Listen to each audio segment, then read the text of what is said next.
لا حول ولا قوة إلا بالله العلي العظيم. أعوذ بالله السميع العليم من الشيطان اللعين الرجيم. بسم الله الرحمن الرحيم. الحمد لله الذي خلقنا في أمة الذي فاز رتبته إلى قاب قوسين، وأكرمنا بولاية وصيه الذي ردت له الشمس مرتين، وجاهد بالسيفين وصلى إلى القبلتين، وشرفنا بحب الزهراء أم السبطين، والصلاة والسلام والتحية والإكرام على أشرف الكونين، رحمة للدارين، جد الحسنين، مولى الكونين، أعني أبا القاسم محمد. صل على محمد وعلى أهل بيته الأطيبين الأطهرين، رحمة الله على محبيهم ولعنة الله على أعدائهم ومنكري فضائلهم وغاصبي حقوقهم أجمعين. أما بعد، فقد قال الله الحكيم في كتابه الكريم: بسم الله الرحمن الرحيم. اذهب بكتابي هذا فألقه إليهم ثم تول عنهم فانظر ماذا يرجعون. قالت يا أيها الملأ إني ألقي إلي كتاب كريم إنه من سليمان وإنه بسم الله الرحمن الرحيم. صدق اللہ العلی العظیم. درود پڑھیے محمد وآل محمد پر. صلی علی محمد وآل محمد. ابتدائے کلام آپ تمام حاضرین فرش عزا کی خدمت میں سلام علیکم ورحمۃ اللہ. پروردگار کا شکر ہے، یہ احسان ہے کہ پالنے والے نے ہمیں رسول خدا اور امام حسن کے عزاداروں میں شمار کیا. پروردگار عالم کی بارگاہ میں دعا ہے کہ پالنے والے آخرت میں بھی اس نانا اور نواسے کی شفاعت سے محروم نہ کرنا. عزیزان گرامی، ان دو ہستیوں کی مناسبت سے یہ 5 روزہ سلسلہ گفتگو ہے. آج دوسری تقریر ہے. ہماری گفتگو کا موضوع مکتوبات امام حسن مجتبی علیہ السلام. اللہم صل علی محمد وآل محمد. میں نے کل تمہید آپ کی خدمت میں عرض کی تھی کہ کس انداز سے اللہ کی حجتوں کے مکتوبات، جو باتیں انہوں نے کسی جگہ تحریر کی، جو خطوط انہوں نے لکھے، وہ کس قدر اہم ہوا کرتے ہیں، اور عام انسان کے مکتوبات میں اور حجت خدا کے لکھے ہوئے خط میں کتنا فرق ہوتا ہے. کہ میں نے سورہ نمل کی یہ 3 آیتیں بھی آپ کی خدمت میں کل پڑھی. اور ایک حسین بات یہ بھی ہے، ایک نقطہ یہ بھی ہے کہ قرآن میں کل کتنے سورے ہیں؟ کوئی بھی بتا سکتا ہے؟ 114 سورتیں ہیں. بسم اللہ ان میں سے کتنے سوروں میں ہیں؟ 113 میں. ایک سورہ ہے کہ جس کے آغاز میں بسم اللہ نہیں پڑھی جاتی ہے. اچھا، علم کے لیے فقط معلومات میں اضافے کے لیے بھی عرض کرتا چلوں کہ ہم آل محمد کے چاہنے والوں کے ہاں یہ عقیدہ بھی ہے، ہمارا یہ نظریہ ہے کہ ہر سورے کی ابتدا میں جو بسم اللہ ہے، سورہ توبہ کے علاوہ، وہ بسم اللہ اس سورہ کا حصہ اور جز ہے، گویا وہ اس سورہ کی آیت ہے. لہٰذا اگر آپ نے کوئی بھی سورہ بسم اللہ کے بغیر آغاز سے ابتدا تک پڑھی تو گویا آپ نے سورہ مکمل نہ پڑھی. لہٰذا ہمارے ہاں بسم اللہ کی بہت زیادہ اہمیت ہے، جیسے ہمارے ہاں بسم اللہ زور سے پڑھنے کی بہت زیادہ اہمیت ہے. تو یہ بسم اللہ سورہ توبہ کے علاوہ 113 صورتوں میں. لیکن اگر آپ سے سوال تبدیل کر کے پوچھا جائے کہ قرآن میں کل بسم اللہ الرحمن الرحیم کتنے ہیں، تو جواب ہوگا کہ یہ 114 ہی ہیں. کیوں؟ کیونکہ سورہ نمل وہ سورہ ہے کہ جس سورہ کے آغاز میں بھی بسم اللہ ہے، اور جناب سلیمان کا خط نقل کرتے ہوئے اس خط کا آغاز بھی بسم اللہ الرحمن الرحیم سے ہوا. اور اسی آیت کو، انہی آیات کو میں نے سرنامہ کلام بنایا. یہ فقط ایک معلومات عامہ کی غرض سے. حضرت سلیمان کا لکھا ہوا خط جب ملکہ بلقیس تک پہنچا، بابصیرت خاتون تھی. دیکھیں، خاتون تھی، حکومت کر رہی تھیں، اور انتہائی بابصیرت تھی، لہٰذا اپنی پوری قوم کو کفر سے ایمان تک پہنچا گئی، اور قرآن نے ان کی تعریف کی. اس سے زیادہ مساوات اور کیا قائم کی جا سکتی ہے؟ خوب غور کیجئے گا. یہ دین اسلام کا از ابتدا طریقہ ہے کہ جب فضیلت کی بات آئے تو دین اسلام مرد و زن میں فرق نہیں کرتا. ہاں، ذمہ داریوں میں ضرور فرق ڈالا ہے. بات پہنچ رہی ہے؟ تو اب حجت خدا کے لکھے ہوئے خط اور عام انسان کے لکھے ہوئے خط میں ایک واضح فرق یہ ہوتا ہے کہ یہاں تحریر اعلان کرتی ہے کہ میں ولی خدا کے ہاتھوں سے لکھی گئی ہوں. یہاں تحریر کی نورانیت بتاتی ہے کہ میری ابتدا کسی نورانی وجود سے ہوئی ہے. ایک اور بات واضح کر دوں، کیوں یہ مکتوبات اہل بیت، کیوں یہ خطوط اتنے اہم ہیں؟ اگر کسی انسان کو اپنی اردو زبان کے ادبی ذوق کو بڑھانا ہو، اپنی اردو میں الفاظ کی روانی اور الفاظ کے اس انتخاب کو، چناؤ کو بہتر بنانا ہو، تو اس سے کہا جاتا ہے کہ جناب آپ غالب کے خطوط پڑھیے. غالب نے اپنی زندگی میں بہت سی باتیں کی. کہا جاتا ہے جناب آپ غالب کے خطوط پڑھیے. آپ نے پریشان نہیں ہونا، میں ممبر سے آپ کے سامنے غالب کے خطوط نہیں سناؤں گا، نہ غالب کے خطوط نہ اقبال کے اشعار. یہ ممبر ہے کلام محمد و آل محمد کی جگہ. اگر بات پہنچ گئی، ایک درود پڑھیے محمد و آل محمد پر. صلی علی محمد. کسی کو اردو میں ذوق پیدا کرنا ہو، کہا جاتا ہے غالب کے خطوط پڑھیے. کیوں؟ خطوط تو دنیا میں لاکھوں کروڑوں لوگوں نے، لاکھوں کروڑوں انسان کو لکھے ہیں، پھر غالب کے ہی خط کیوں پڑھے جا رہے ہیں؟ اردو کے ذوق کو بڑھانے کے لیے، اردو ادب سے وابستگی پیدا کرنے کے لیے، اردو ادب کو سمجھنے کے لیے، الفاظ کا صحیح استعمال جاننے کے لیے. کہا جائے گا کیونکہ غالب معیار ہے اردو ادب کا، لہٰذا جب ان کے لکھے ہوئے خطوط پڑھے جائیں گے، ان کی تحریر پڑھی جائے گی، تو جس فن سے ان کا تعلق تھا، جس صنعت سے ان کا تعلق تھا، اس صنعت میں کمال حاصل ہوگا. غالب اردو میں مہارت رکھتے تھے، لہٰذا ان کے خط انسان کے اردو ذوق کو بہتر بنائیں گے. لہٰذا اب میں کہنے کا حق رکھتا ہوں، اگر کسی کو دین میں، دین خدا اور شریعت الہی میں اپنے ذوق کو بلند کرنا ہو تو آئیے حسن مجتبیٰ کے خطوط پڑھیے. بات پہنچ گئی؟ ایک اور درود پڑھیے آقا کی عظمت پر.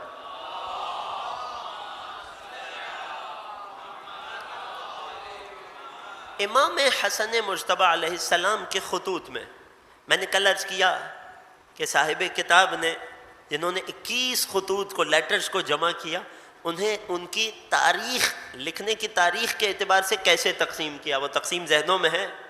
جو سب سے پہلا خط صاحب کتاب نے بھی لکھا اور مجھے بھی آپ کی خدمت میں پیش کرنا ہے، جس خط کا موضوع ہے ایمان کی قوت. آمادہ ہیں انشاءاللہ؟ پھر بزرگوں کو زحمت نہیں دوں گا، اور چاہتا ہوں کہ ایک بار میں یہ گزارش آپ تک ایسی پہنچ جائے کہ بار بار مجھے اس کی تکرار نہیں کرنی پڑے. بزرگوں کو زحمت نہیں دوں گا، جوان دوستوں سے گزارش ہے، اس خلا، اس فاصلے کو پر کیجئے اور درود پڑھتے ہوئے آگے آگے تشریف لے آئیے. آئیے بسم اللہ.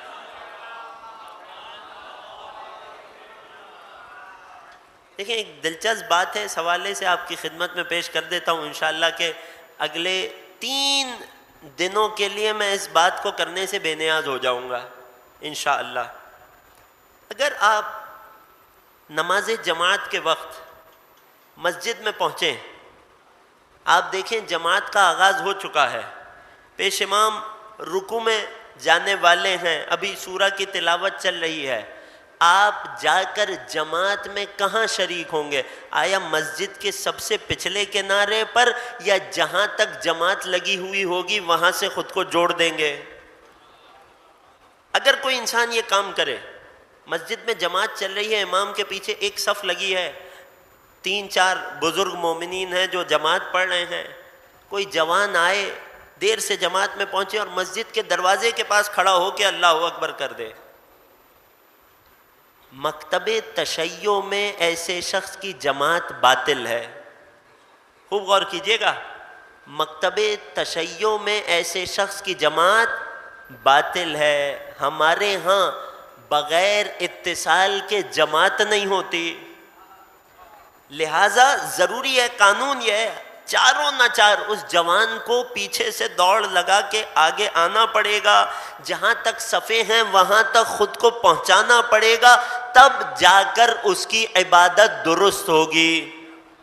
بس یاد رکھیے گا جب فرش عزا پر آئیں تو اسی نماز جماعت کے قاعدے پر عمل کرتے جائیے گا۔ ایک اور درود پڑھیے محمد و آل محمد پر۔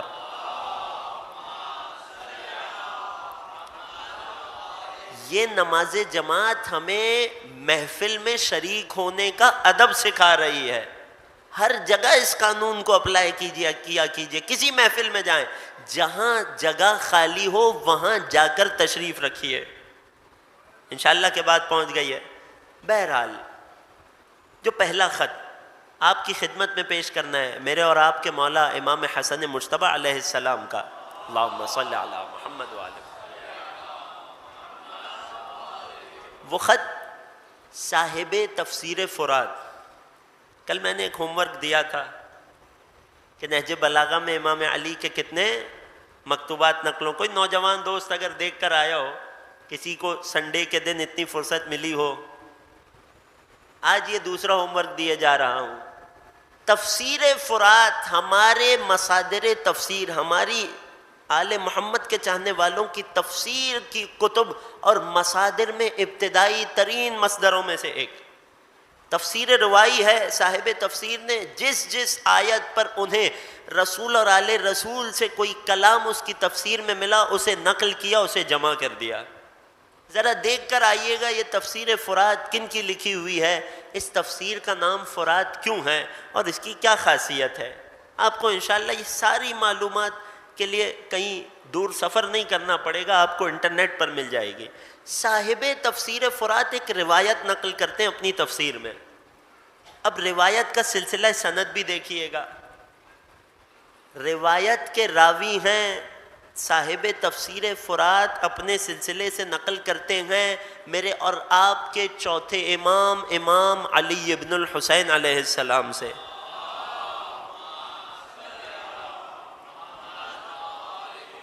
چوتھے امام اس روایت کو نقل کرتے ہیں کس سے؟ چوتھے امام اس روایت کو نقل کرتے ہیں امیر المؤمنین کے صحابی اسبغ ابن نباتہ سے۔ خوب غور کیجئے گا، یہاں علم حدیث کے بڑے جواہر چھپے ہوئے ہیں۔ عام طور پر جب کوئی حدیث ہم تک پہنچتی ہے تو راویوں کا سلسلہ امام پر آ کر رک جاتا ہے۔ امام یا اپنے جد رسول اللہ سے ڈائریکٹ نقل کرتا ہے یا امام اپنے سے پچھلے امام معصوم سے نقل کرتا ہے۔ متفق ہیں؟ آپ نے کبھی سنا امام باقر پورا سلسلہ سند بتا رہے ہوں حدیث کا رسول تک، کہ میں نے فلاں صحابی سے سنا، انہوں نے فلاں صحابی سے سنا، امام کاظم، امام رضا سلسلہ سند بتا رہے ہوں، ہاں ہم نے امام رضا کو سلسلہ سند بتاتے ہوئے دیکھا، مگر وہ سلسلہ کیا تھا؟ وہ سلسلہ یہ تھا، میں نے اپنے بابا موسی کاظم سے سنا، انہوں نے اپنے بابا جعفر صادق سے سنا، انہوں نے اپنے بابا محمد باقر سے سنا، یہ سلسلہ ہوتا ہوا حسین علی رسول اللہ، انہوں نے جبرائیل سے سنا، جبریل کو اللہ نے بتایا۔ یہ معصوم کا طریقہ ہوتا ہے روایت، حدیث نقل کرنے کا۔ عام طور پر امام معصوم ہر غیر معصوم سے بے نیاز ہوا کرتے ہیں، متفق ہیں؟ امام حدیث نقل کرتے ہیں۔ مدینے میں 5ویں 6ٹھے امام کے دور میں جتنے محدثین تھے اب وہ تھے، جتنے علماء تھے وہ تھے کہ جن کے اور رسول کے درمیان فاصلہ آ چکا ہے 1-2 نسل کا۔ وہ سب کے سب جب حدیث نقل کرنے منبر پہ بیٹھتے تھے تو یوں حدیث نقل کرتے تھے، مجھ سے فلاں نے، ان سے فلاں نے، ان سے فلاں صحابی نے، اور اس صحابی نے رسول اللہ سے سنا۔ مگر کمال یہ تھا جب امام محمد باقر منبر پہ بیٹھتے تھے تو فرماتے تھے اللہ کے رسول میرے نانا نے یہ فرمایا۔ خوب غور کیجئے گا، آل محمد کے علاوہ کوئی غیر یہ کام کرے تو جھوٹا کہلائے۔ یہ آل محمد کا حدیث نقل کرنے کا طریقہ کار ہے۔ مگر مجھے اپنے ناقص مطالعے میں صرف 2 ہستیاں ایسی ملی جو غیر معصوم ہیں مگر امام معصوم ان سے حدیث نقل کر رہے ہیں، یا مدینے میں 5ویں امام، امام باقر اپنے جد کے صحابی حضرت جابر ابن عبداللہ انصاری سے حدیث نقل کرتے نظر آئے، یا اس حدیث میں 4تھے امام صحابی امیر المومنین اسبغ ابن نباتہ سے حدیث نقل کرتے نظر آئے۔ یہ بات شاید عوام الناس کے لیے اتنی زیادہ مفہوم نہ ہو، واضح نہ ہو، خود یہ بات امام معصوم حدیث نقل کرے اور درمیان میں کسی غیر معصوم کو واسطہ اور وسیلہ بنائے، گویا علم رسالت کے خود تک پہنچنے میں کسی غیر معصوم کو وسیلہ قرار دے، یہ اس وسیلے کی فضیلت پر دلالت کرتا ہے۔ بات پہنچ رہی ہے؟ لہٰذا جو پہلا خط امام کا ہے، 4تھے امام نقل کر رہے ہیں کس سے؟ صحابی امیر المومنین اسبغ ابن نباتہ سے۔ ذرا 2 جملے اس اسبغ کی فضیلت پر بھی سنتے جائیے، کیونکہ یہ خط اسبغ نے نقل کیا ہے، اسبغ سے 4تھے امام نقل کر رہے ہیں۔ کون ہیں اسبغ ابن نباتہ؟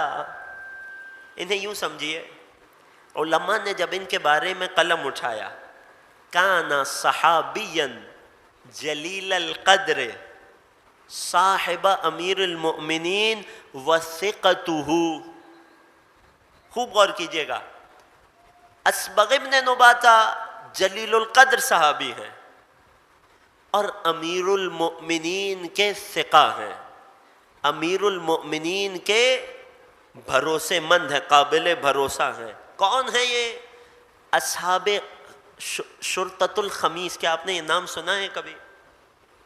شرطۃ الخمیس وہ فورس تھی جو امیر المؤمنین نے بنائی تھی، جس میں امیر المومنین کے خاص ترین اصحاب موجود تھے۔ اسبغ ابن نباتہ وہ ہیں کہ جو اس شرطۃ الخمیس کے گروہ کے امیر تھے۔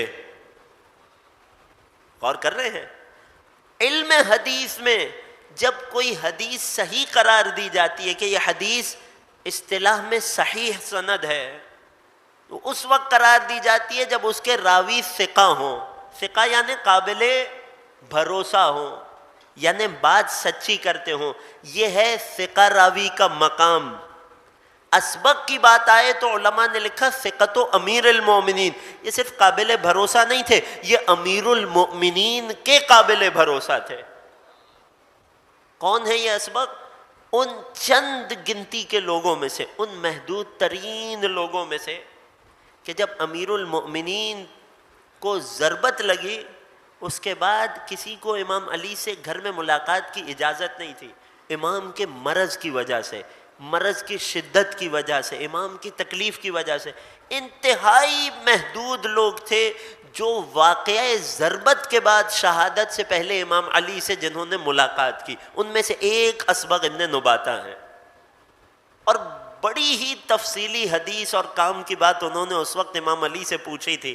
کبھی فرصت ہوئی کبھی اور کہیں اور آپ کی خدمت میں پیش کروں گا کہ اس موقع پر جو ساری زندگی ساتھ رہے، اس موقع پر کیا سوال دل میں لیے بیٹھے تھے جس کا امیر المومنین کے سامنے اظہار کیا. یہ ہیں اسبغ ابن نباتہ. اسبغ پہنچ گئے آپ تک؟ اسبغ ابن نباتہ بیان کرتے ہیں کہ ایک روز امیر المومنین کے ایک صحابی جندب ابن عبداللہ نے امیر المومنین مولا علی کو ایک خط لکھا کہ یا ولی اللہ، اے اللہ کے ولی، انی اجد فی ضعفا فقونی.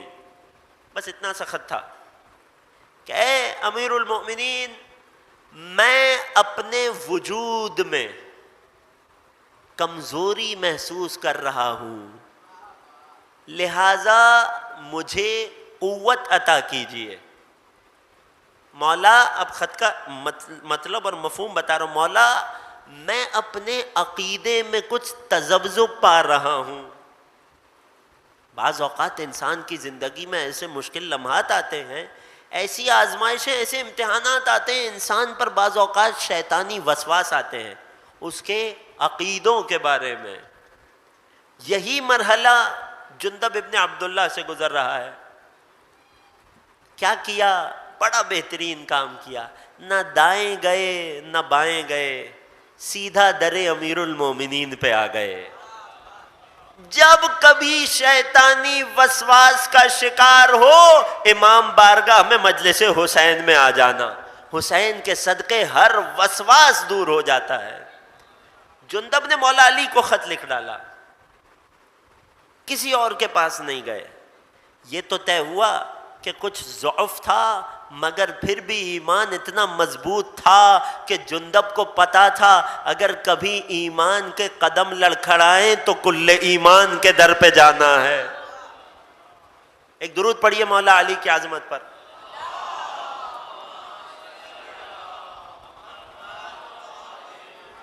اے مولا، میں اپنے ایمان میں، اپنے عقیدے میں کمزوری محسوس کر رہا ہوں، فقوینی، مولا مجھے مضبوط کر دیجئے. اللہ اکبر.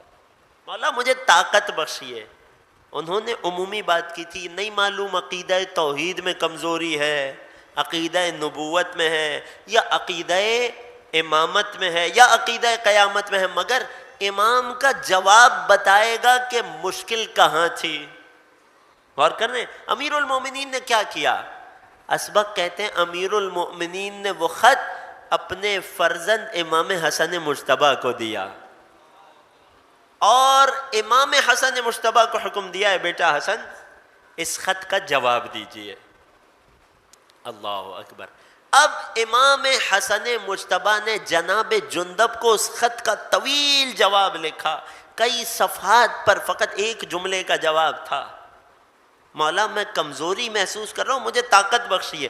امام حسن مجتبیٰ نے کئی صفحات پر عقیدہ امامت جندب کو لکھ کر بھیج دیا، اور یقین جانیے قیامت تک آنے والے آل محمد کے چاہنے والوں کے لیے یہ خط مشعل راہ ہے عقیدہ امامت میں. اس خط میں مولا نے، یہ پورا کا پورا خط اسبغ نقل کر رہے ہیں اور ان سے چوتھے امام، اس پورے خط میں کل امام نے عمومی طور پر 7 اہم موضوعات پر بات کی. پہلا موضوع علم آل محمد اور ان کے شیعوں چاہنے والوں کی فضیلت. دوسرا موضوع قرآن میں اہل بیت کی مثال. تیسرا موضوع آل محمد کے شیعوں اور چاہنے والوں کا مقام. چوتھا موضوع اہل بیت کے دشمنوں کی سزا. ایسے ہی 3 مزید موضوعات جو اس خط میں امام نے تفصیل سے بیان کیے. میں یہ چاہتا ہوں کہ ان 7 کے 7 موضوعات میں سے ہر موضوع میں سے کچھ تھوڑی سی گفتگو آپ کی خدمت میں پیش کروں، کچھ تھوڑی سی شرح و تفصیل کے ساتھ، تاکہ امام کے اس خط کے صدقے، یہ تو طے ہے نا کہ کہا جندب نے تھا، مگر ہم سب کا حال یہی ہے۔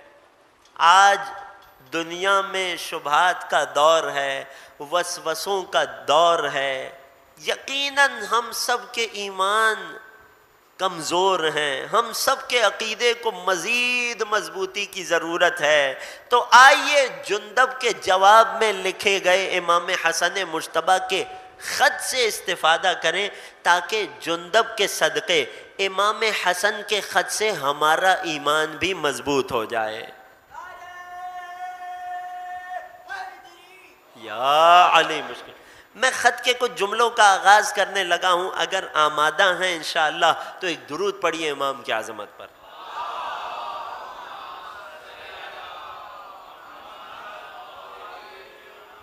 خط کا پہلا پیراگراف ہے جو اہل بیت کے علم اور ان کے شیعوں کی فضیلت کے بارے میں ہے۔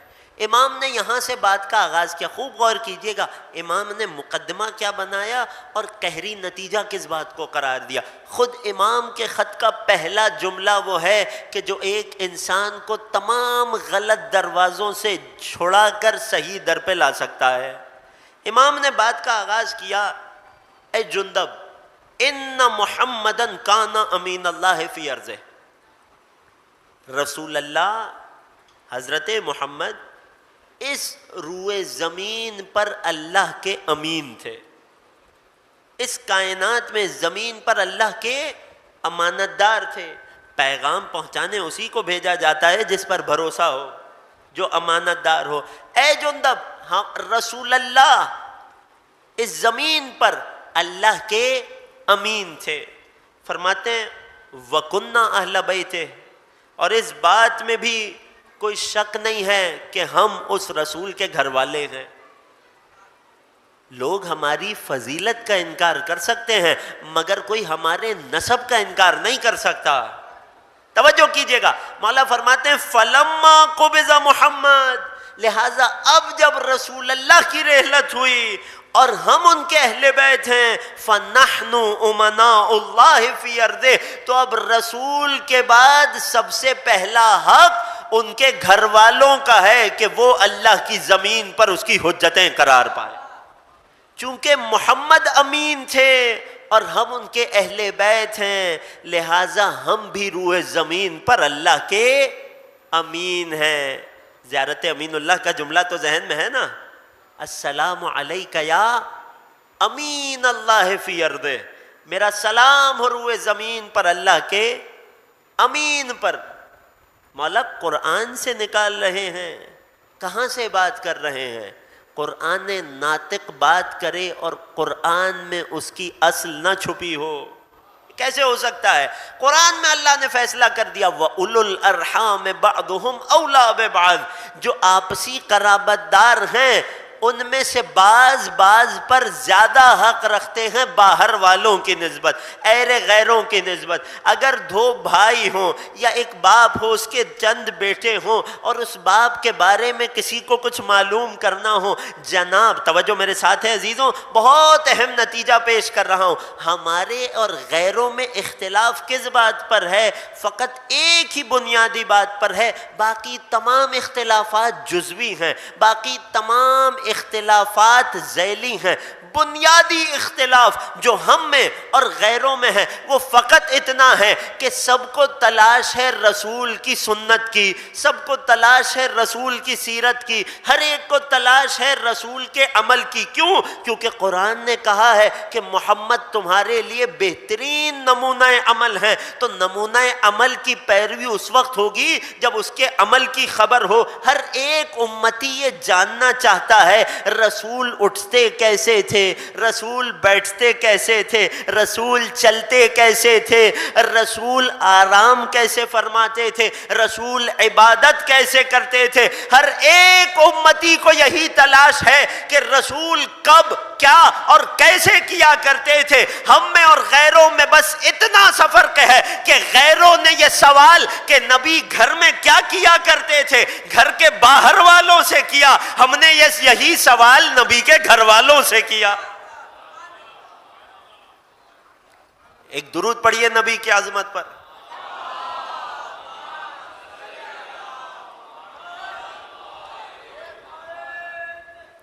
اللہ اکبر،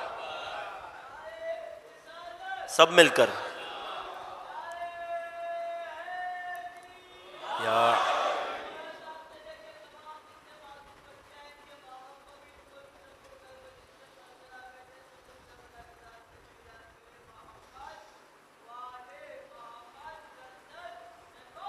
اللہم صلی علی محمد وآل محمد وعجل فرج۔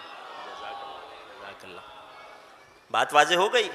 خوب غور کیجئے گا، خوب تدبر کیجئے گا، بنیادی طور پر یہی فرق نظر آئے گا امت کے دو گروہوں میں، کہ ایک نے دین خدا یعنی تعلیمات رسول کو، دین اور کیا ہے؟ جو نبی نے سکھلایا وہی تو ہے۔ تو اب گھر کے حالات کو باہر والے زیادہ جانیں گے یا گھر کے حالات کو گھر والے بہتر جانیں گے؟ امام حسن مجتبیٰ نے یہیں سے بات کا آغاز کیا کہ جب رسول اللہ کے امین تھے روئے زمین پر، جب ان کی رحلت ہو گئی، جبکہ ہم ان کے اہل بیت ہیں، ہم ان کے گھر والے ہیں، تو اب ان کے بعد روئے زمین پر اللہ کے امین بھی ہم ہیں۔ یہ ہمارا پہلا اسٹیٹس، پہلا عہدہ، پہلا مقام ہے کہ ہم رسول کے اہل بیت ہیں، ہم روئے زمین پر رسول کے بعد اللہ کے امانت دار ہیں، ہم اس کی حجتیں ہیں۔ پھر امام آل محمد کے علم کی ایک اور فضیلت بتاتے ہیں، اور اس پر میں کچھ گفتگو کروں گا۔ فرماتے ہیں عندنا علم المنایا والبلایا، ہمارے پاس ہے۔ اب امام اپنے علم کی وضاحت فرما رہے ہیں، ہمارے پاس ہے علم منایا اور علم بلایا۔ آپ نے بہت مرتبہ یا تو کتابوں میں پڑھا ہوگا یا ممبروں سے سنا ہوگا یا مختلف اصحاب کی زیارات میں دیکھا ہوگا، علم منایا اور علم بلایا۔ یہ کیا ہیں؟ یہ دو علوم ہیں کہ جو خاص ہوتے ہیں اللہ کی حجتوں سے۔ آئیے ان دو علوم کی تفصیل سن لیجئے۔ منایا جمع ہے منیت کی، منیت عربی میں کہتے ہیں موت کو۔ بلایا جمع ہے بلیت کی، بلیت یعنی آزمائش، امتحانات۔ اللہ تعالیٰ نے اس انسان کو جب دنیا میں بھیجا تو اس سے اس کی موت کا وقت چھپا کر رکھا۔ کیا کوئی اپنی موت کا وقت جانتا ہے؟ یقین جانیے اگر کسی کو اپنی موت کا وقت پتا ہوتا تو کبھی اطمینان اور چین سے نہ بیٹھ سکتا۔ امام معصوم سے پوچھا گیا، مولا اللہ نے جب ہمیں امتحان کے لیے بھیجا تو اپنی موت کا وقت بتا کر کیوں نہیں بھیجا؟ فرمایا جس انسان کو اپنی موت کا وقت پتا ہو، وہ موت تو جب آئے گی وہ ہر لمحے یہی سوچ سوچ کے مرتا رہے گا کہ اب میری موت میں ایک ایک لمحہ قریب ہوتا جا رہا ہے۔ لہٰذا تاکہ انسان اسے خبر ہی نہ ہو، چاہے تو 1 برس بعد آئے، چاہے تو 100 برس بعد آئے، چاہے تو کچھ لحظوں میں آ جائے، تاکہ انسان اطمینان اور سکون سے اپنی زندگی گزارے، لہٰذا پروردگار نے انسانی اطمینان کی خاطر موت کے وقت کو اس سے چھپا رکھا۔ متفق ہیں؟ اگر موت کا وقت کسی کو بتا دیا جائے، کیا اس کے بعد ایک لمحہ بھی سکون سے گزار پائے گا؟ نہیں گزار پائے گا۔ ہاں مگر کائنات میں کچھ لوگ ہیں کہ جو نفس مطمئنہ کی منزل پر فائز ہیں، کہ جن کے لیے موت اور زندگی میں کوئی فرق نہیں ہے، جو بھی اللہ کی رضا ہے یہ اس میں راضی ہیں، جنہیں اللہ نے صلہ یہ دیا کہ اب جو ان کی رضا ہے اللہ بھی اس پہ راضی ہے۔ یہ وہ ہستیاں ہیں جو اللہ کی حجتیں ہیں۔ اللہ نے انہیں علم منایا یعنی تمام مخلوقات کی موت کا وقت بھی بتا دیا، اور علم بلایا یعنی انسانوں پر، بشریت پر، اجتماعی طور پر یا انفرادی حیثیت میں ہر انسان کی زندگی میں کب کس کی زندگی میں کیا کیا آزمائش اور امتحان آئیں گے، یہ سب بھی اللہ نے اپنی حجتوں کو بتا دیا۔ کب بتایا؟ کئی الگ الگ مواقع ہیں جہاں اس کی طرف اشارہ ملتا ہے، بالخصوص مصحف فاطمہ. ایک درود پڑھیے شہزادی کی عظمت پر.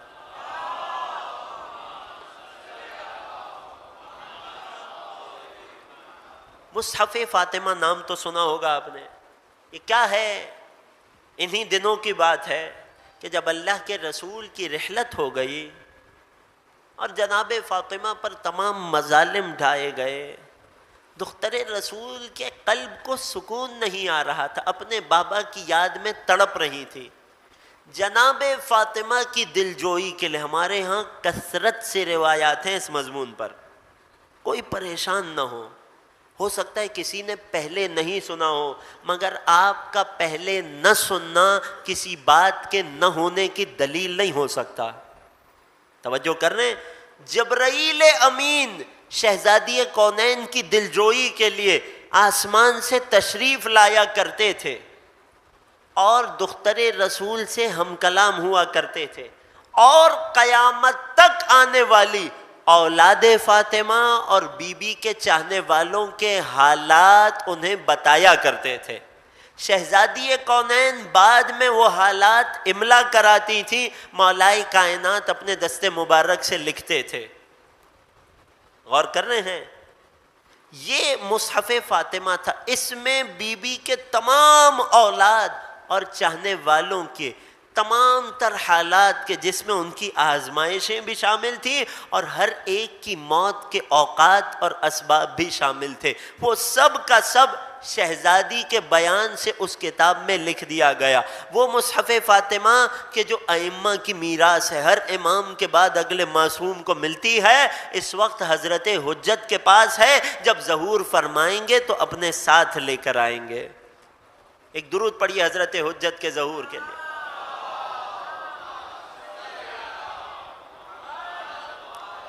یہ علم منایا و بلایا جس سے امام حسن اپنا تعارف کرما رہے ہیں. عندنا علم المنایا والبلایا، ہمارے پاس ہے، ہم آل محمد کے پاس ہے علم منایا و بلایا. اگر کوئی ہمارے مقابلے میں دعوے دار ہے تو اس سے پوچھ لو کیا اس کے پاس اس قسم کی کوئی معلومات ہے. غور کر رہے ہیں؟ امام فرق بتانا چاہ رہے ہیں، ہم آل محمد کے پاس ہے. اور یقین جانیے، اب یہاں تک بات آئی ہے تو یہ بھی سنتے جائیے کہ یہ علم منایا و بلایا آل محمد نے بھی، ہر امام نے اپنے کچھ خاص ترین اصحاب کہ جو قلب سلیم کی منزلت پر فائز تھے، کہ جو اطمینان کی منزلت پر فائز تھے، جو انتہائی خاص ہوا کرتے تھے، ائمہ طاہرین اپنے ان اصحاب کو بھی علم منایا اور علم بلایا سکھلایا کرتے تھے. یعنی کسی بھی امام کے انتہائی جلیل القدر صحابی ہونے کی علامت یہ ہے کہ امام کی جانب سے اسے علم منایا و بلایا میں امام نے شریک کیا ہو. یعنی وہ علم جو معصوم کی پہچان ہے، جو معصوم کی علامت ہے. امام کچھ خاص لوگوں کو جو مثلاً منا اہل البیت کی منزلت پر پہنچ جاتے تھے، ائمہ انہیں بھی ان معلومات میں شریک کیا کرتے تھے. ایک مثال پیش کر دوں اس کی، ایک مختصر سا واقعہ تاکہ آپ کی توجہات بھی دوبارہ میری طرف آ جائیں. ایک درود پڑھیے مولا کی عظمت پر.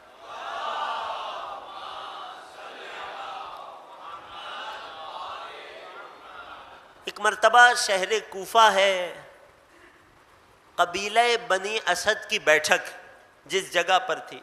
آج بھی ہمارے ملک میں بھی بعض قوموں کا یہ کلچر اور ثقافت ہے نا کہ پورے قبیلے کی ایک اوتاق، ایک بیٹھک ہوا کرتی ہے جہاں پورے قبیلے کے لوگ جمع ہوتے ہیں اور مختلف حالات پر مشاورت کرتے ہیں.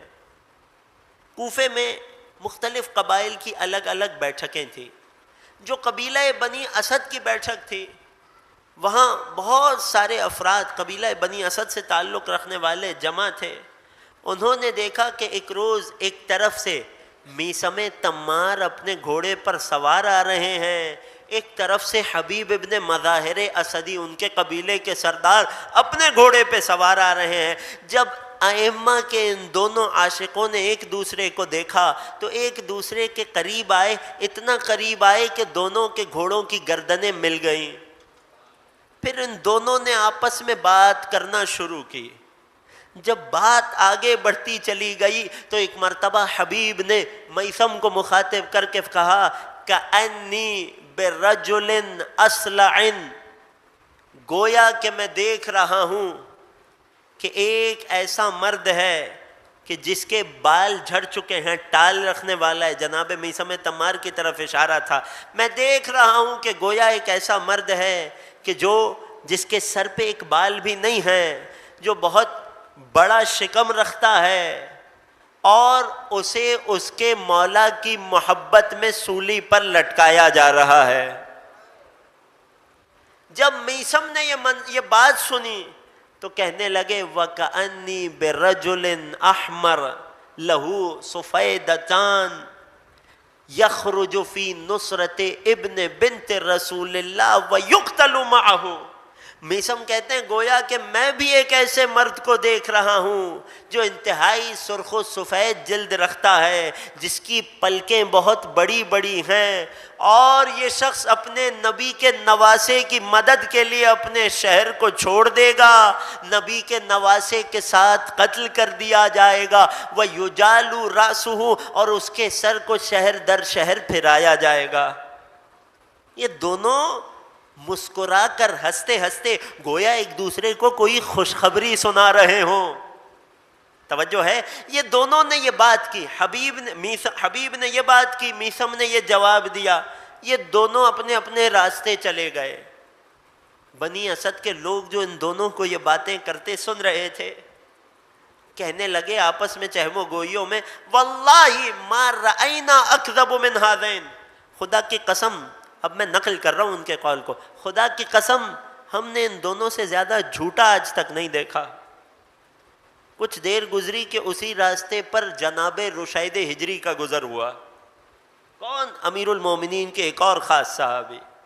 جب جناب رشید ہجری اس بیٹھک کے قریب پہنچے اور جناب رشید میثم اور حبیب کی تلاش میں ہے، گویا کہ یہ تینوں ایک ساتھ کسی خاص درس میں جایا کرتے تھے. جناب رشید نے لوگوں سے پوچھا کیا تم نے میثم اور حبیب کو دیکھا ہے؟ لوگوں نے بتایا ہے رشید ہم نے ان دونوں کو دیکھا مگر کیفیت کچھ اچھی نہیں تھی. ہم نے یہ دیکھا کہ حبیب میثم کو یہ کہہ رہے تھے اور میثم نے جواب میں حبیب سے یہ کہا. جب رشید نے یہ سنا تو مسکرا کر کہنے لگے رحم اللہ میثم، خدا جناب میثم پر رحمت فرمائے، انہو قد نسیا، میثم نے جتنی باتیں بتائیں وہ تو بتائیں مگر یہ بتانا بھول گئے کہ حبیب کا سر حاکم تک لانے والے کو 100 درہم زیادہ ہدیہ دیا جائے گا. جب بنی اسد کے لوگوں نے یہ بات سنی تو ایک دوسرے کو دیکھ کر کہنے لگے واللہ ھذا اکذبہم، خدا کی قسم یہ ان دونوں سے بھی بڑا جھوٹا ہے. معاملہ کیا تھا؟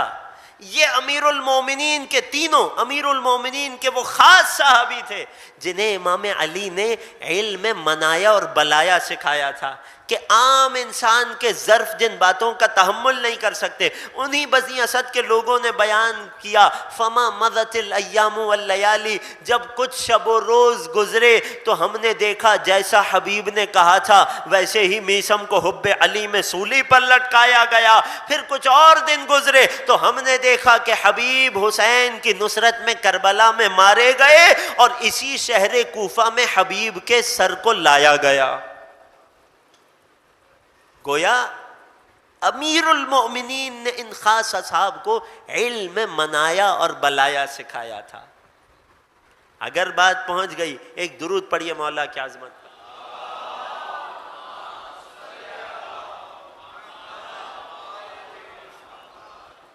مختلف ائمہ نے اپنے مختلف چاہنے والوں کو جب ان کی موت کی کیفیات بتائیں، معلّہ بن خنیس چھٹے امام کے پاس آتے ہیں، مولا نے انہیں ان کی موت کی کیفیت بتائی.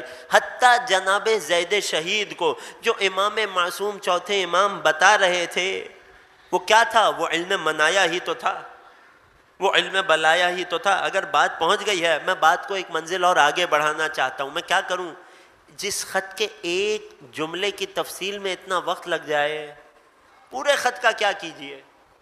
کوشش کرتا ہوں کہ جس حد تک ہو سکے کیونکہ میری ذاتی خواہش یہ ہے کہ ان چند دنوں میں امام کے خطوط میں زیادہ سے زیادہ وافر مقدار آپ تک پہنچائی جا سکے.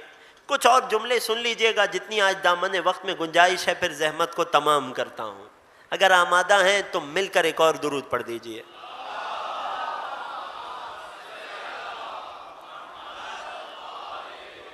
اللہ اکبر. اللہم صلی علی محمد وآل. اس پیراگراف کا موضوع کیا ہے؟ آل محمد کا علم اور ان کے چاہنے والوں کی فضیلت. فرمایا عندنا علم المنایا والبلایا، علم منایا و بلایا ہمیں دیا گیا. پھر فرماتے ہیں وَإِنَّا لَنَعْرِفُ الرَّجُلَ إِذَا رَأَيْنَاهُ بِحَقِيقَةِ الْإِيمَانِ وَحَقِيقَةِ النِّفَاقِ. ارے ہمیں لوگوں کی حقیقت پہچاننے میں کچھ نہیں کرنا پڑتا. ہم کسی انسان کا چہرہ دیکھتے ہیں تو اس کے چہرے کے پیچھے مومن چھپا ہے یا منافق ہمیں خبر ہو جاتی ہے. غور کر رہے ہیں؟ چہرے کے پیچھے مومن چھپا ہے یا منافق ہمیں خبر ہو جاتی ہے. ائمہ کے کتنے ہی واقعات ہیں. بظاہر کوئی توہین کر رہا تھا مگر امام جانتے تھے اس میں ایمان کی حقیقت ہے. امام نے بردباری دکھائی یہاں تک کہ اس کا خاتمہ بالخیر ہوا. کون تھا جو بظاہر امام سے جڑے جا رہا تھا مگر امام جانتے تھے اس کا خاتمہ خیر پر نہیں ہوگا؟ ارے آل محمد تو وہ ہیں. اب جملہ آپ کی خدمت میں پیش کرنے جا رہا ہوں عقیدہ امامت سے. آل محمد تو وہ ہیں جو سامنے آنے والے کے مومن یا منافق ہونے کو نہیں پہچانتے بلکہ قیامت تک اس کی نسلوں میں کتنے مومنوں کو آنا ہے یہ بھی جانتے ہیں. جنگ صفین میں مولا علی کا تلوار چلانا تو ذہنوں میں ہے نا. اے مالک تم نے کتنوں کو قتل کیا، کتنے دشمن واصل جہنم کیے؟ مالک نے ایک عدد بتایا. مولا آپ نے کتنے کیے؟ مولا نے ایک زیادہ بتایا. مالک کے ذہن میں خیال آ گیا کہ واہ رے مالک تو تو بڑا بہادر ہو گیا، تو تو بڑا جنگجو ہو گیا. تیرے ہاتھوں واصل جہنم ہونے والوں اور علی کی تیغ کے ہاتھوں مرنے والوں میں فقط ایک فرد کا فرق ہے. فقط یہ خیال آنا تھا. مسکرا کر مولا نے پکارا ہے مالک خبردار کبھی اپنے تلوار چلانے کو علی کے تلوار چلانے پر قیاس نہیں کرنا. تمہارے سامنے جو دشمن کے لشکر کا آتا تھا تم اسے مار دیا کرتے تھے. مجھ علی کی تلوار قیامت تک کا شجرہ دیکھتی تھی. جس کی نسل میں ایک مومن کو بھی آنا ہو میری تلوار اسے چھوڑ دیتی تھی. اللہ اکبر. یا رسول اللہ یا علم. اللہم صل علی محمد وآل محمد.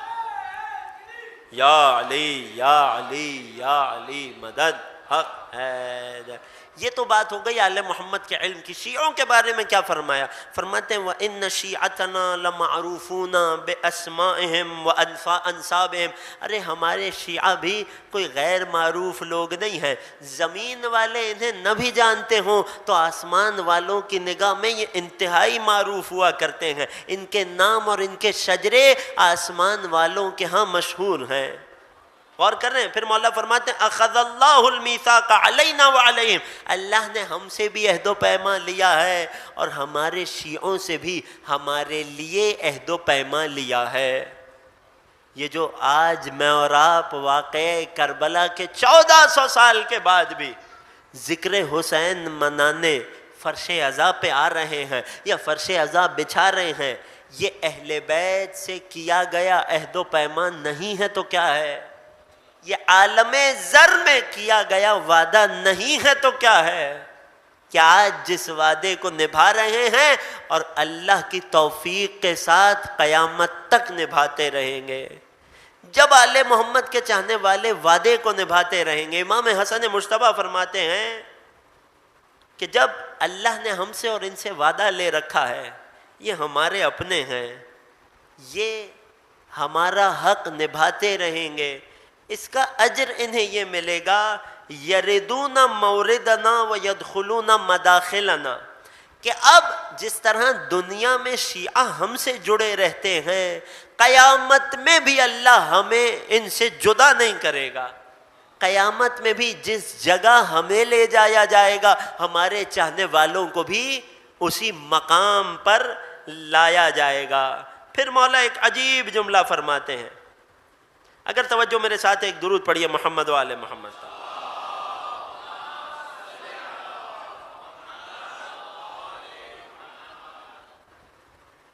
مولا فرماتے ہیں کہ اِنَّا یوم القیامت آخذین بحجت نبینا وَإِنَّ نبینا آخذ بحجت النور وَإِنَّ شیعتنا آخذون بحجتنا۔ روز قیامت کی کیفیت یہ ہوگی کہ ہمارے نانا رسول اللہ نے نور کے دامن کو تھام رکھا ہوگا۔ کیا عین توحید ہے امام حسن مجتبیٰ کے کلام میں۔ روز محشر میدان قیامت میں ہمارے جد رسول اللہ نے نور کے دامن کو تھام رکھا ہوگا، وَإِنَّا آخِذُونَ بِحُجَّةِ نَبِيِّنَا، اور ہم آل محمد نے اپنے نانا رسول اللہ کے دامن کو تھام رکھا ہوگا، وَإِنَّ شِيعَتَنَا آخِذُونَ بِحُجَّتِنَا، اور ہمارے شیعہ ہمارا دامن تھامے ہوئے ہوں گے۔ یعنی اے آل محمد کے چاہنے والوں، حسن مجتبیٰ اعلان کر رہے ہیں تاکہ ہمارا ایمان مضبوط ہو جائے۔ خط کا سوال ذہنوں میں ہے، جس سوال کے جواب میں یہ خط لکھا گیا، اگر ہمارے ایمان مضبوط ہو جائیں، تاکہ ہمارا ایمان قوی ہو جائے، امام حسن مجتبیٰ دنیا میں اپنے آپ سے جڑے ایک ایک شیعہ کو یہ پیغام، یہ حوصلہ، یہ تسلی دے رہے ہیں کہ اگر دنیا میں ہم سے جڑے رہو گے، ہمارے در سے وابستہ رہو گے، تو خبردار غم نہ کرنا، خدا آخرت میں بھی تمہیں ہم سے جدا نہ کرے گا۔ بس عزیزوں، آج یہیں پر گفتگو کو روکتا ہوں۔ ایام عزا بہت جلدی سمٹتے جا رہے ہیں۔ کل آپ کی خدمت میں ایک بی بی کا تذکرہ کیا تھا، آج دل یہ چاہتا ہے کہ ایک ایسی ماں کا تذکرہ کروں۔ کل جناب رباب تھی نا کہ جو کربلا میں تھیں، آج ایک ایسی ماں کا ذکر کرنے کا دل چاہتا ہے کہ جو کربلا میں نہیں تھیں مگر اپنا سب کچھ کربلا میں حسین پر لٹا دیا، جسے امیر المؤمنین نے خاص انتخاب کیا تھا تاکہ اللہ ایسا بیٹا دے جو کربلا میں حسین کے کام آئے۔ اور کیا حق نبھایا ہے ام البنین نے خاندان اہل بیت کا۔ حسن و حسین کی ماں بن کے علی کے گھر آئی تھی، مگر خود کو ہمیشہ حسنین کی کنیز سمجھا، جناب زینب علیہ کی خدمت کرتی رہی، فاطمہ کے بچوں کو ہمیشہ اپنے بچوں پہ فضیلت دی۔ آج دل یہ چاہتا ہے کہ اس دکھیاری ماں کی کچھ مصیبت پیش کی جائے۔ کون ام البنین؟ کہ جس کے بیٹوں کی وجہ سے اس کا لقب ام البنین تھا، بیٹوں کی ماں۔ اللہ نے ام البنین کو امیر المؤمنین سے 4 بیٹوں سے نوازا، فقط اتنا نہیں، 4 بیٹوں کے ساتھ ایک بیٹی سے بھی نوازا تھا۔ کون؟ رقیہ بنت امیر المؤمنین۔ اللہ نے ام البنین کی اس بیٹی کو بھی 4 بیٹوں اور ایک بیٹی سے نوازا۔ یہ رقیہ جو زوجہ جناب مسلم عقیل تھیں، 4 بیٹے رقیہ کے بھی ہیں، ایک بیٹی رقیہ آپ کی بھی ہیں، بالکل اپنی مادر گرامی ام البنین کی مانند۔ اور جس طرح ام البنین نے اپنے 4 لال حسین پر قربان کیے، ام البنین کی بیٹی رقیہ نے بھی 4 شہزادے حسین پر قربان کیے۔ اللہ اکبر! یعنی ام البنین وہ شہزادی ہیں جس کے سارے بیٹے، کچھ پوتے اور سارے نواسے حسین پر قربان ہوئے۔ یہ ان بیویوں میں سے ہیں کہ جن کا کربلا میں سب سے زیادہ نقصان ہوا۔ اللہ اکبر! راوی کہتا ہے واقعہ کربلا کے بعد میں اکثر دیکھا کرتا تھا کہ محلہ بنی ہاشم سے ایک سن رسیدہ خاتون کمر جھکائے عصا ہاتھ میں تھامے جنت البقیع کے پاس آتی تھی اور مرثیے کی فریاد بلند کرتی تھی، لا تقولوا لی ویحکم ام البنین، اے مدینے والوں اب مجھے ام البنین نہ کہنا۔ اجرکم علی اللہ، خدا کوئی غم نہ دے سوائے غم آل اطہار کے۔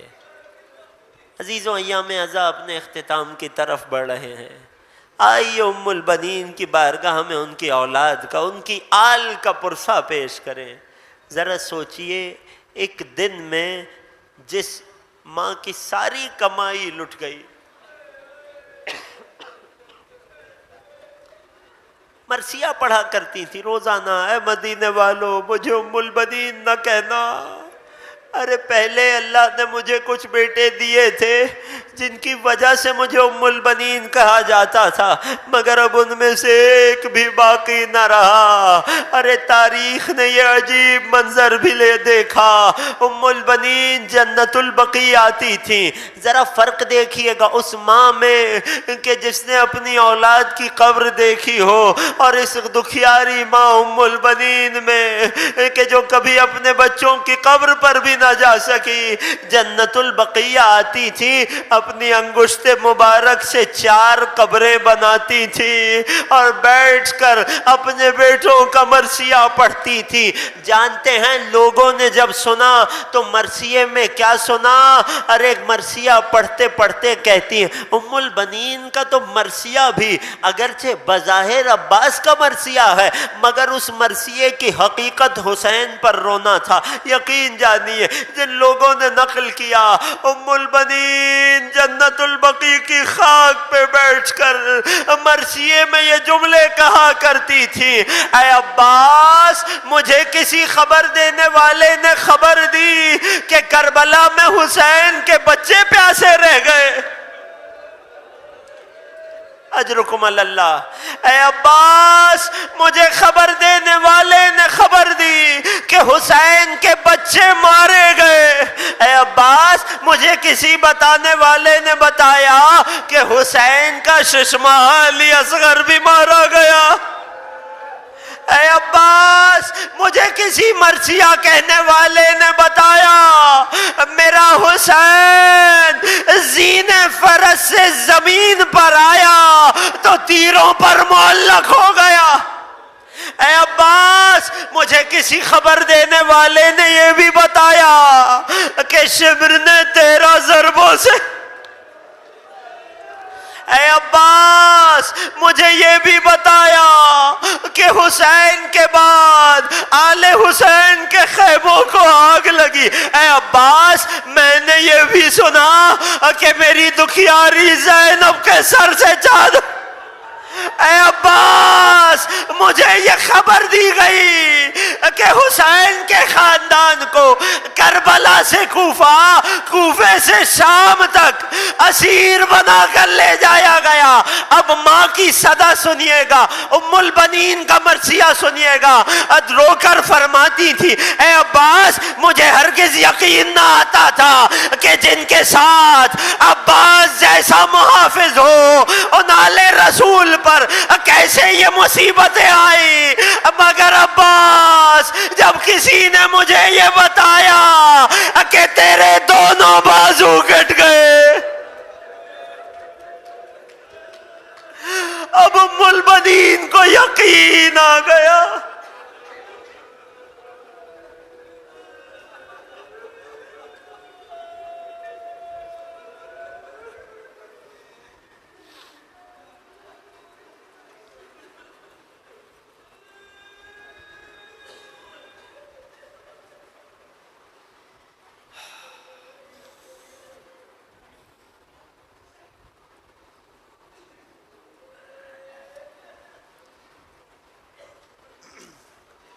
الا ولعنت اللہ علی القوم الظالمین۔ وسيعلم الذين ظلموا آل محمد أي منقلب ينقلبون۔ بار الہ تو جواز تھا مظلومیت جناب ام البنین کا، تو جواز تھا غربت آل رسول کا۔ پروردگارا ہمارے ناسوں کو قلب نازنین مادر حسین کے لیے مرہم کا باعث قرار دے۔ بار الہ اس غم کے صدقے دنیا کے ہر غم سے ہمیں نجات عطا فرما۔ جو مومنین و مومنات فرش عزا پہ بیٹھے ہیں، دلوں میں جو حاجتیں لیے بیٹھے ہیں، ہماری تمام دلی حاجات کو برفرما۔ جو پریشان حال ہیں ان کی پریشانیوں کو دور فرما۔ بار الہ ہمارے مرحومین کی مغفرت فرما۔ سب سے بڑی دعا، سب سے بڑی آرزو، منجی بشر، منتقم کربلا، فرزند زہرا، قائم آل محمد کے ظہور میں تعجیل فرما۔ ہمیں مولا کے اعوان اور انصار میں شمار فرما۔ ربنا تقبل منا انک انت السمیع العلیم وتب علینا انک انت التواب الرحیم بجاہ محمد و آلہ الطیبین الطاہرین۔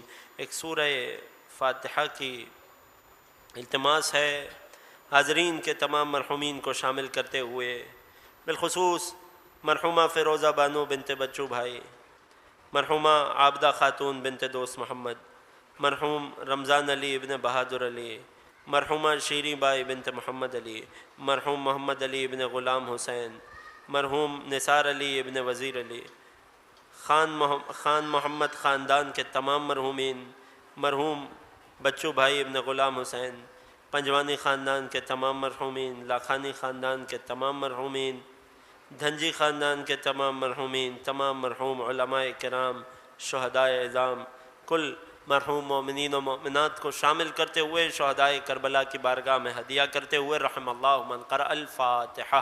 بسم اللہ الرحمن الرحیم، الحمد للہ رب العالمین، الرحمن الرحیم مالک یوم الدین، ایاک نعبد و ایاک نستعین، اہدنا الصراط المستقیم صراط الذین انعمت علیہم غیر المغضوب علیہم ولا الضالین۔